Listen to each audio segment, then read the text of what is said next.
Everyone thought she was just a kind widow. No one knew the truth. For 5 years, she sent money every month. She never missed a payment. But one message would change everything. Sarah stood alone in her small kitchen late at night. The house was quiet, too quiet. On the wall, a calendar showed many crossed-out months. Each mark meant the same thing: another $300 sent. Her husband, Luke, had died 5 years ago in a sudden car accident. The pain never fully left her heart. After his death, Sarah made one promise she never broke. Every month, she sent money to Luke's mother, Willie. Willie always said she needed help. She said she was lonely. She said Sarah was the only family she had left. Sarah believed her. She worked extra hours. She skipped trips. She lived simply. She told herself she was doing the right thing. That night, Sarah checked her phone and saw a new voicemail. It was from Willie. But something felt wrong. Willie's voice sounded different, cold, angry. She was clearly talking to someone else, not Sarah. Then Sarah heard her own name. What Willie said next made Sarah's hands shake. For the first time in 5 years, Sarah asked herself a terrifying question. Was I helping her, or was I being used? Sarah was not always strong. After Luke's death, she felt empty. Some days getting out of bed felt impossible. Luke had been her best friend, her support, her future. At the funeral, Willie held Sarah's hands tightly. Her eyes were full of tears. She whispered, "You are all I have left now." Those words stayed in Sarah's heart. Willie said she had no savings. She said her health was getting worse. She said Luke used to take care of everything. Sarah didn't question her. She didn't ask for proof. 1 month after the funeral, Sarah sent her first payment, $300. Willie cried on the phone and said, "Your husband would be so proud of you." So Sarah kept sending the money. Month after month turned into years. Willie called often, but never to ask how Sarah was doing. The calls were always short and always ended the same way, with reminders about bills, pain, and how hard life was. Sarah ignored the strange feeling in her chest. She told herself this was love, this was loyalty, this was respect for the man she lost.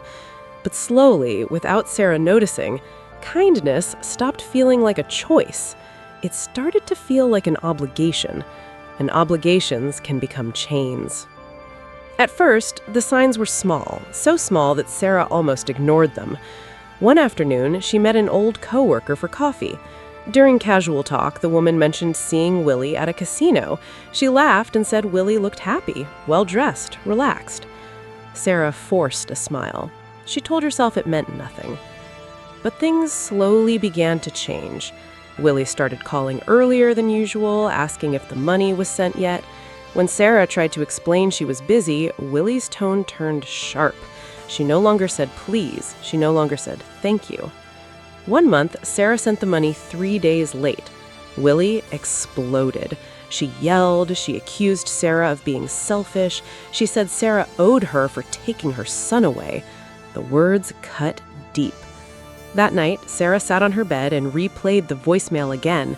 This time, she listened carefully. Willie was not speaking to Sarah.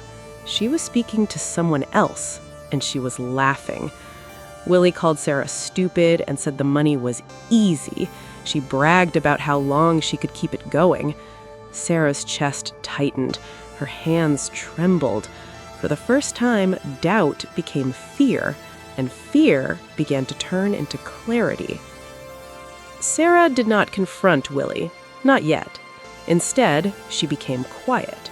She stopped answering calls right away. She listened more than she spoke. And for the first time in years, she started asking questions, but not to Willie. Late at night, Sarah searched public records online. What she found made her heart sink. Willie owned her house. It was fully paid off. She also received a monthly pension.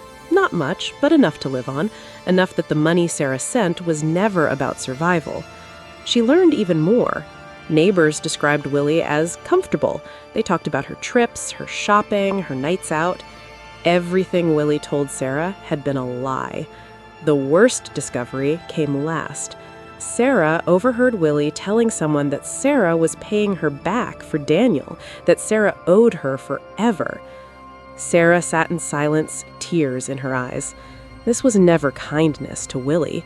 It was control. But Sarah did not cry for long. She made a decision.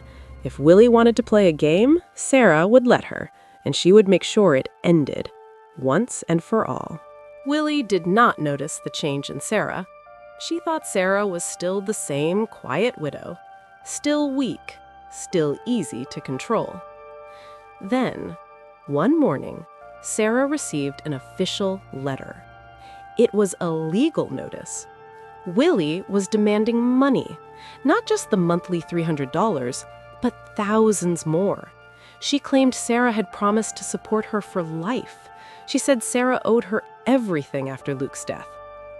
Sarah read the letter again and again. Her hands were steady this time. Willie believed Sarah would panic. She believed Sarah would give in, like always. But Willie was wrong. Sarah hired a lawyer. She shared every message, every voicemail, every angry demand, every lie. Willie continued calling, leaving threatening messages. She said she would ruin Sarah's name. She said the court would force Sarah to pay. The court date arrived. Willie walked in smiling, confident, certain she had already won. Sarah sat quietly across the room. She said nothing, because she knew something Willie didn't. The truth was finally ready to speak. The courtroom was quiet. Willie sat straight in her chair, her face calm. She spoke with confidence. She told the judge that Sarah had promised to support her. She said Sarah stopped paying without reason. She played the role of a helpless mother. Then it was Sarah's turn. Sarah stood up slowly. Her voice was steady. She did not argue. She did not shout. She simply nodded to her lawyer. The lawyer pressed play. Willie's voice filled the room, angry, laughing, cruel. Every message was heard. Every lie was exposed. The judge listened carefully. Willie's smile faded. Her hands began to shake. In minutes, everything changed. The judge ruled in Sarah's favor. Willie's case was dismissed. She was warned never to contact Sarah again. Outside the courtroom, Sarah took a deep breath. For the first time in 5 years, she felt free. She did not feel hate. She did not feel guilt. She felt peace.